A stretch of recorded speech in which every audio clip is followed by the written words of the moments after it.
IELTS Listening Model Test 3. You will hear a number of different recordings, and you'll have to answer questions on what you hear. There will be time for you to read the instructions and questions, and you'll have a chance to check your work. All the recordings will be played once only. The test is in 4 sections. Write all your answers in the listening question booklet.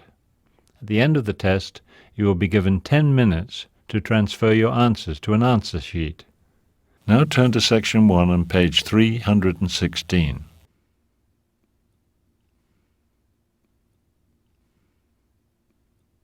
Section 1. You will hear a conversation between a lost and found agent and a woman who's lost something. First, you have some time to look at questions 1 to 4 on page 316.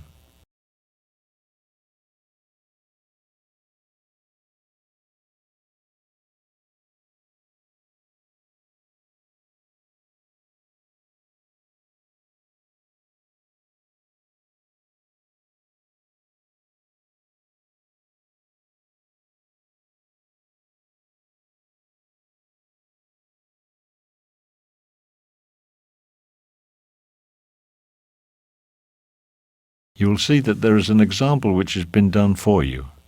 On this occasion only, the conversation relating to this will be played first. Is this the Lost and Found department?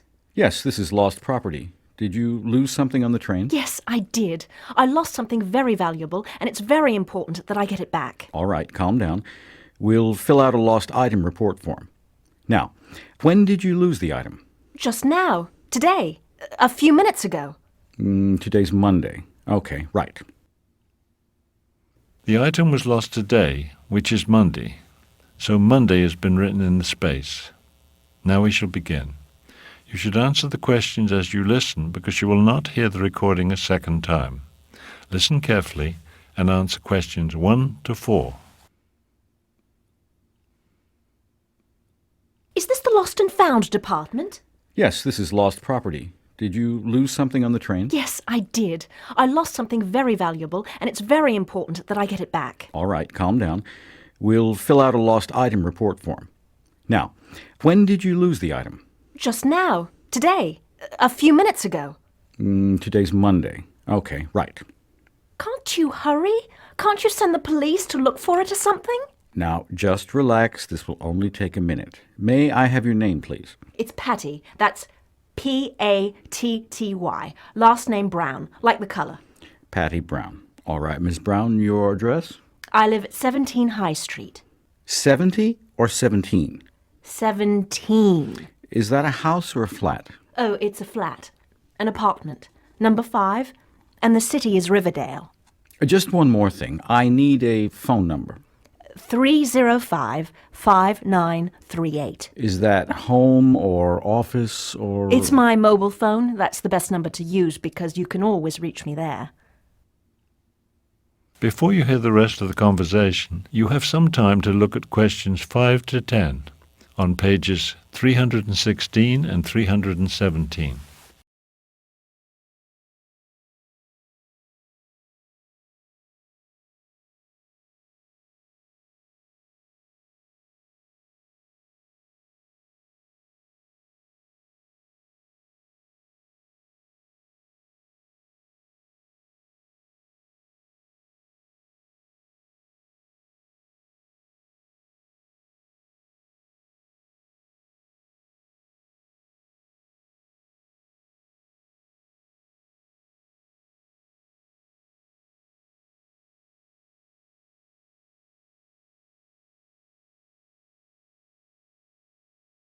Now listen and answer questions 5 to 10.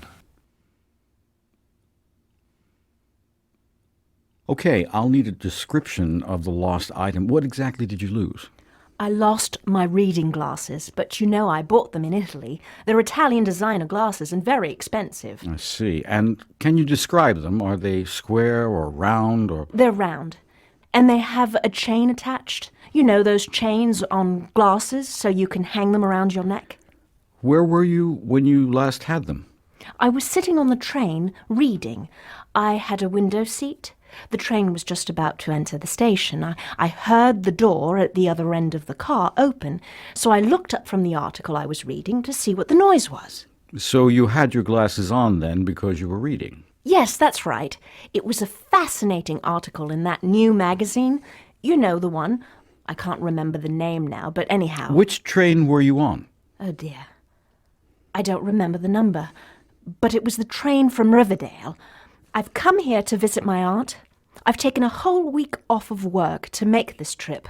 I left home at 5 o'clock this morning, and I'm very tired. I'm sorry to hear that. Several trains have arrived from Riverdale this morning. What time did your train get here? Oh, just about 30 minutes ago. At 10 o'clock, I think. Yes, that's right. So, the last time you had your glasses was when you were reading on the train? Yes.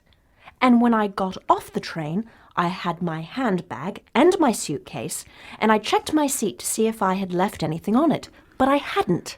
And what's that in your coat pocket? What's what? Oh, my glasses!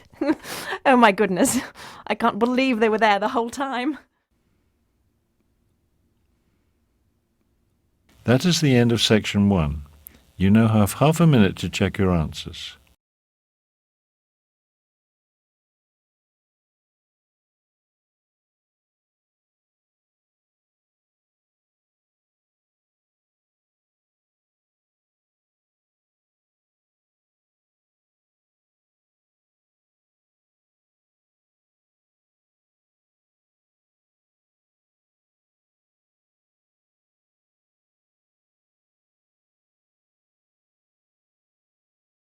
Now turn to section 2 on page 318.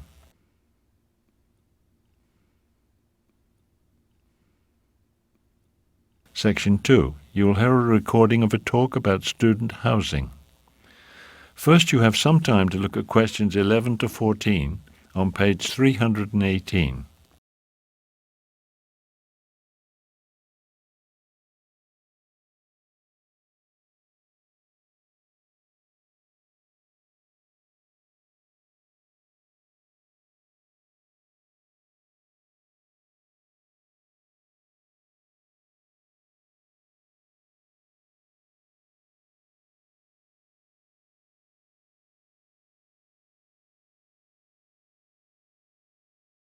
Now listen carefully and answer questions 11 to 14. Good morning. Welcome to Day 2 of Student Orientation Week. The subject of the first talk today will be off-campus housing. This is of interest to those of you who don't want to live in student housing and are not familiar with our city. I'll give you some tips about where to look for housing and how to go about it. Okay, first let's talk about where to look for an apartment. There are some places that I don't recommend.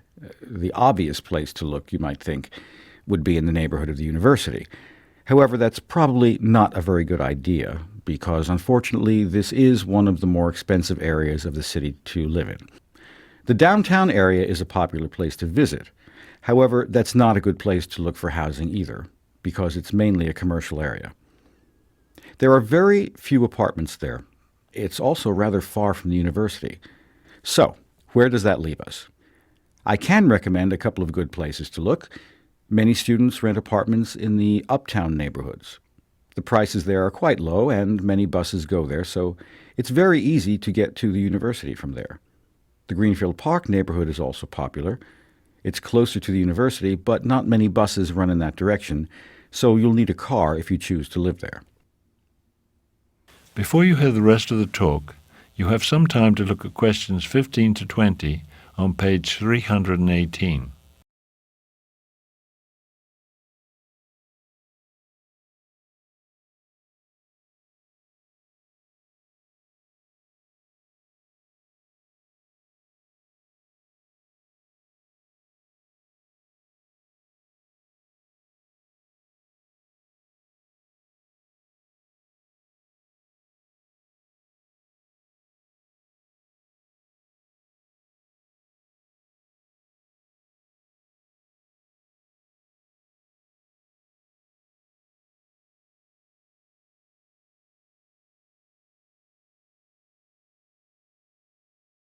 Now listen carefully and answer questions 15 to 20. All right, so let's say you've decided on a neighborhood. Next, you have to find out what apartments are available. There are a number of places where you can look for apartment ads. The best place to look is at the university student center. There is a wall there devoted to apartment ads. You can also look in the university newspaper. It comes out every Friday, which gives you the weekend for apartment hunting. The local city newspaper, the Greenfield Times, also lists apartment for rent ads. Again, Friday and Saturday are the best days. That's when you'll find the most ads. Finally, of course, you can look on the internet. There are several internet sites devoted to apartment rental ads in this area. The staff at the Student Counseling Center is always ready to help you in your apartment search. They have available city maps as well as city bus schedules to help you get around to the various neighborhoods. If you would like to find someone to share an apartment with you, the Counseling Center has a roommate matching service. Most students find that having roommates is the most economical way to rent an apartment. The center can also provide you with a list of inexpensive furniture stores. We all know how expensive it can be to furnish an apartment, but it can also be done in a more economical way. Also, you might want to consider signing up for a meal plan on campus. If you don't like to cook or are too busy, well, you still have to eat, right?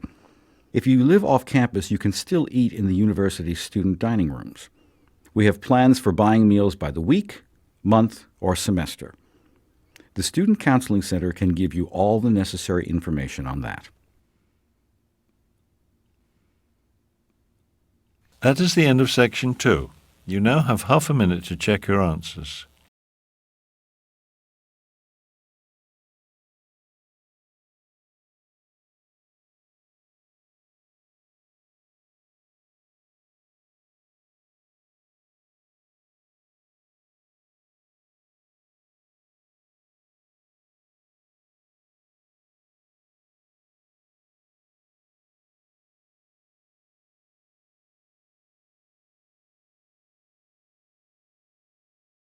Now turn to section 3 on page 319.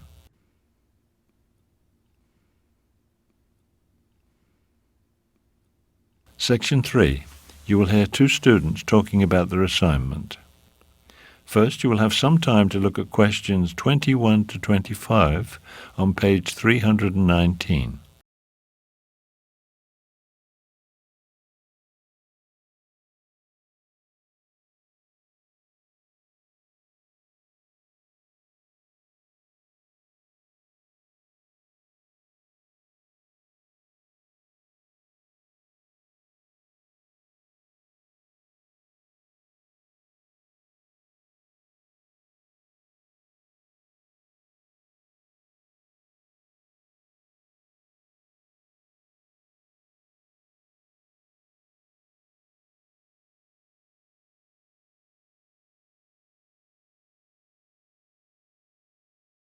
Now listen carefully and answer questions 21 to 25. Have you decided what you're going to write your paper on? The one for Professor Anderson's class?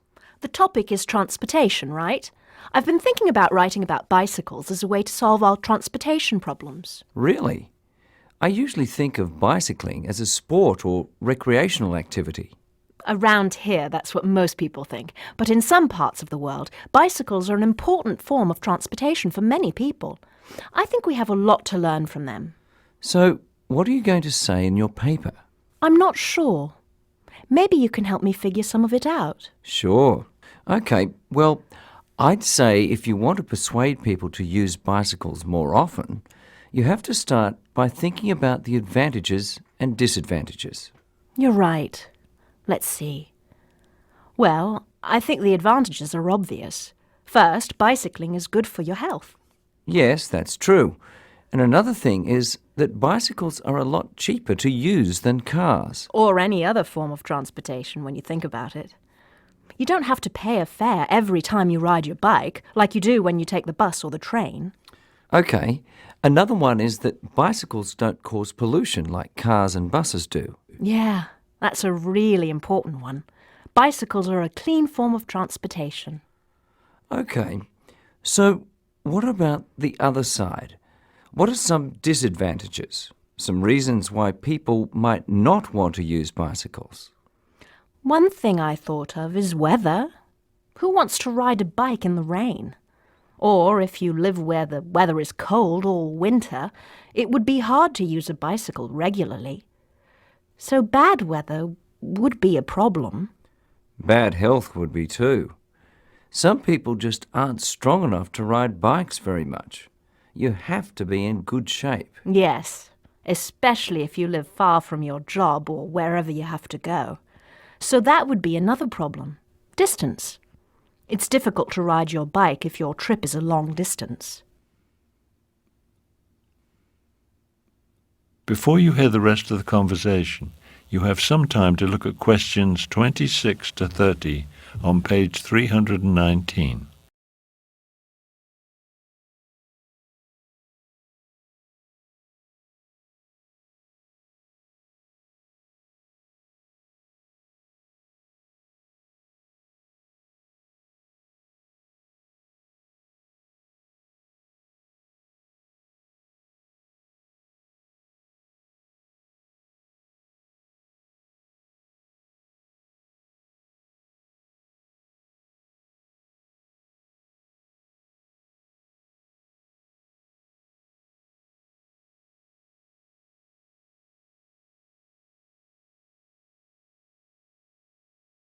Now listen carefully and answer questions 26 to 30.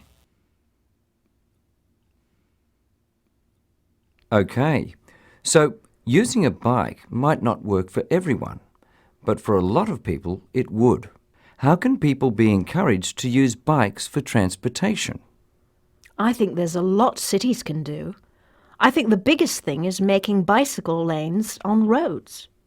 It's really dangerous riding a bike where there's a lot of traffic, so special lanes just for bicycles would make things a lot safer. That's a great idea. Yeah, they already do that in some cities. And another thing is to make safe places for people to leave their bikes. I mean, like at subway stations. A lot of people ride to the subway station and then take the subway to work.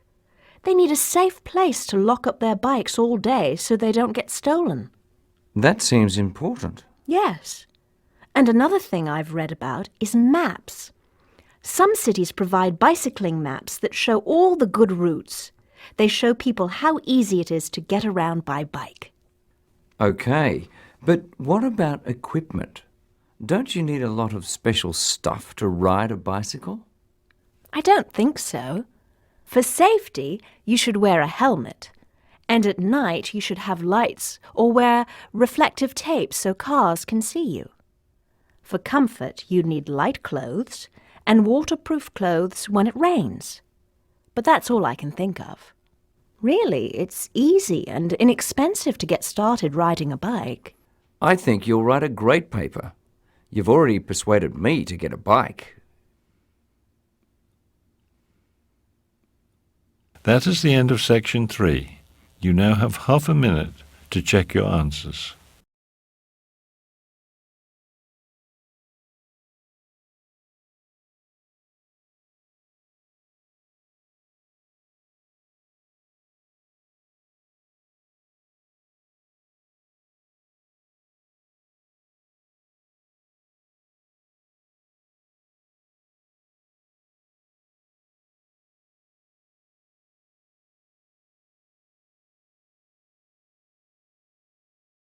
Now turn to section 4 on page 320.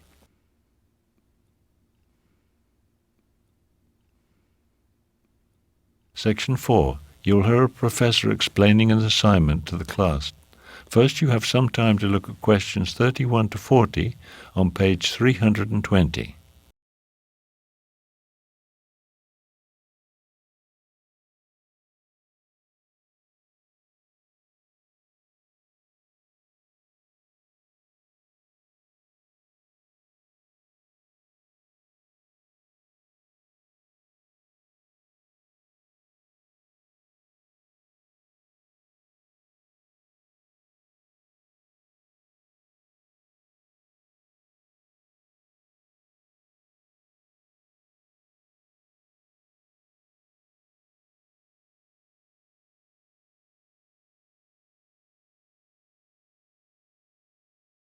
Now listen carefully and answer questions 31 to 40.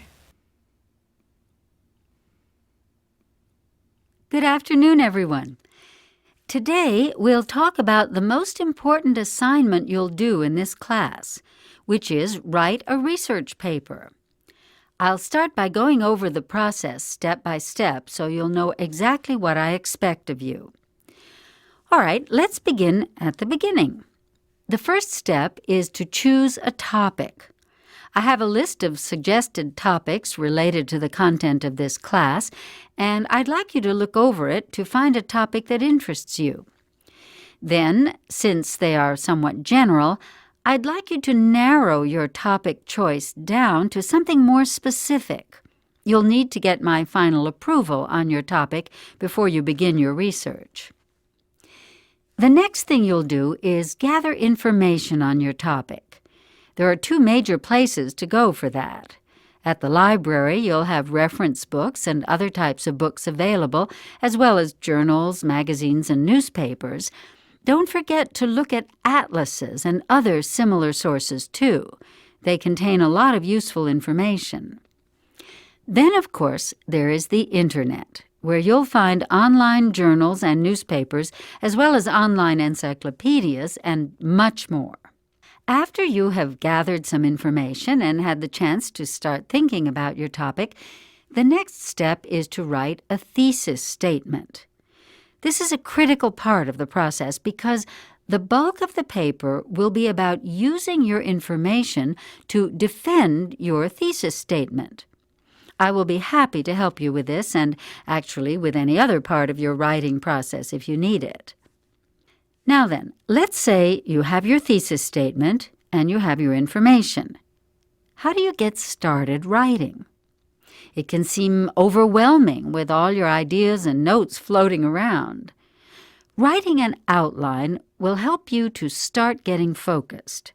Make sure your outline includes 3 important things. First, your introduction, where you state your thesis, then the body, which is the bulk of the paper and where you make the arguments to support your thesis, and finally, the conclusion. Here, you'll restate your thesis and summarize your arguments. So now that you have your outline, you can start organizing your notes. Organize them according to the outline. As you go along, you'll start seeing what information is important to emphasize, what information you may actually not want to include, what you need to find out more about, etc. So organizing your notes helps you understand your information better and start to analyze it. The next step is to write your first draft. If you have developed a good outline and organized your notes well, then this should not be too difficult. Following your outline, present your information and analysis of it. Then, of course, the next thing to do is revise your draft. Read it over carefully, checking to make sure that you have explained your ideas clearly and presented your information correctly. You may want to reorganize some of your information at this point, too. Finally, you'll type your final draft on the computer. Make sure that you check it for punctuation and spelling errors before you hand it in. Okay, that's a general outline of how to go about writing a research paper. Now let's talk about the proper format for footnotes and bibliographic entries. That is the end of section 4. You now have half a minute to check your answers.